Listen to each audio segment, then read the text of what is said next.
Okay, you've heard people talking about Bitcoin. You may have heard it on the news, or maybe you remember hearing about it a few years ago when it was more popular, but you don't know what it is and you don't know how to buy it. You don't know anything about it. All you know is it's a buzzword in today's society. Well, we're going to tell you today exactly what Bitcoin is, why it's important, and why Bitcoin has the power to change the world. Easy boy!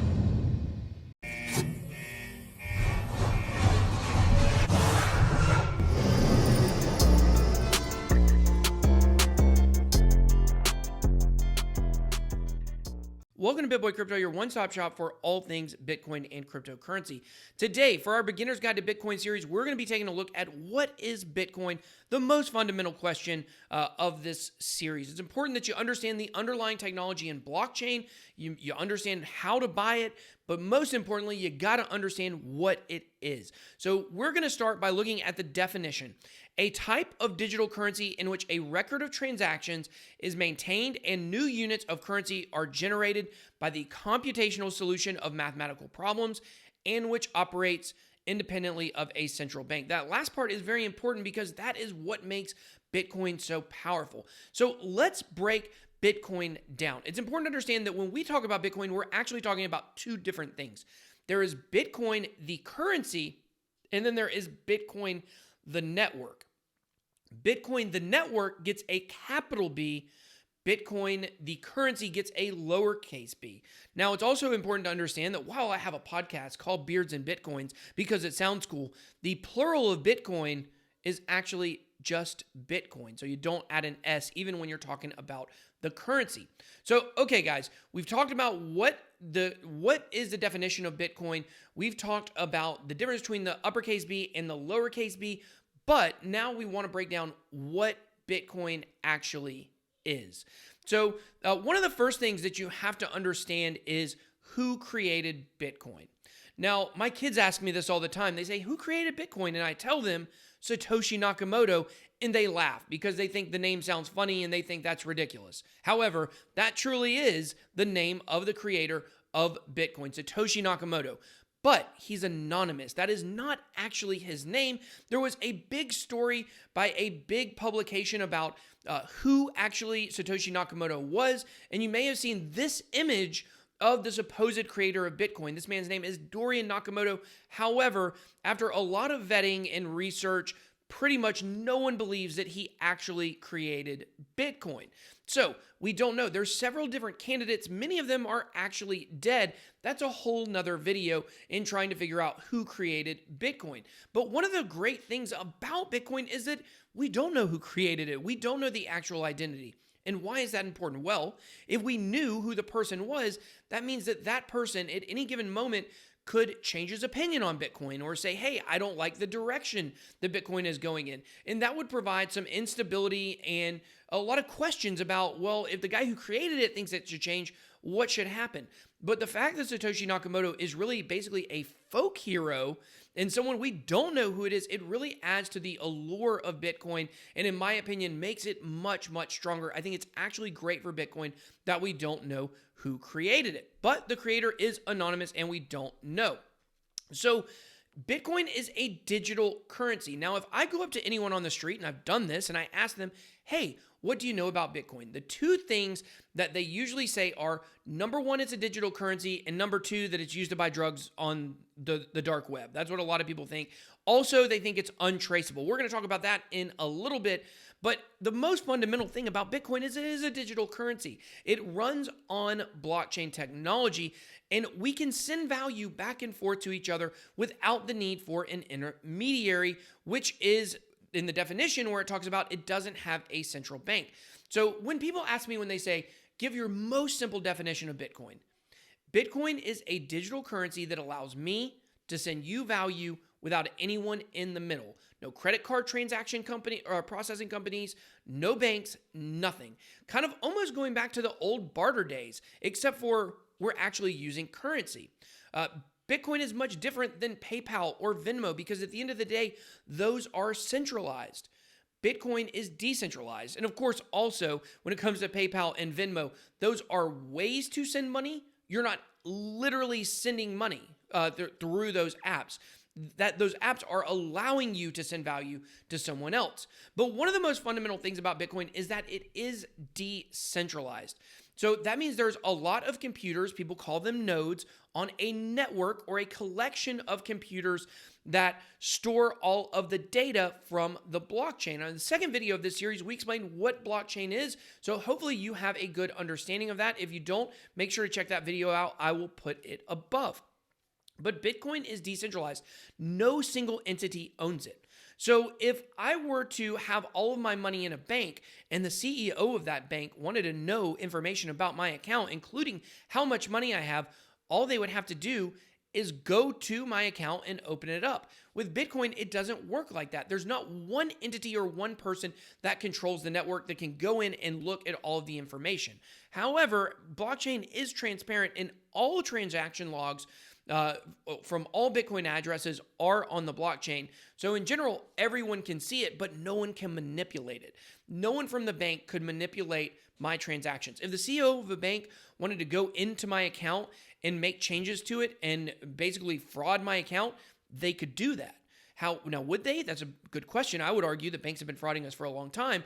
But with Bitcoin, there's no one person that can go in and change that data, because all of the information, all of the transaction logs are stored on many different computers.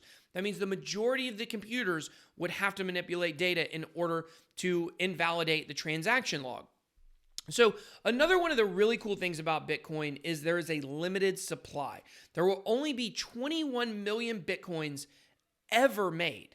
Now, those will actually not be made until 2140. Now, we don't actually say made, we say they're going to be mined. So Bitcoin mining, a whole other video, but basically what Bitcoin mining is a computer solving a complicated math problem in order to earn more of the total supply of Bitcoin. So you have the total supply, which is 21 million. Right now, I think we're sitting around 18 million out of that 21 million, but it's going to take 120 years to mine the last 3 million Bitcoins, or Bitcoin. I just said you're not supposed to pluralize it. But the last 3 million Bitcoin are going to be mined. So there cannot be more created. Now, there actually is a way that there could be more than 21 million Bitcoin if over time the Bitcoin network decides that in 120 years it's running great, and the majority of computers that are on that network agree to create more Bitcoin.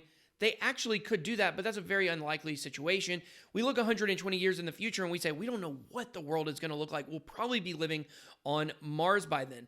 But one of the things about that limited supply that makes it so great is it's the only asset, to my knowledge, where we know the total supply.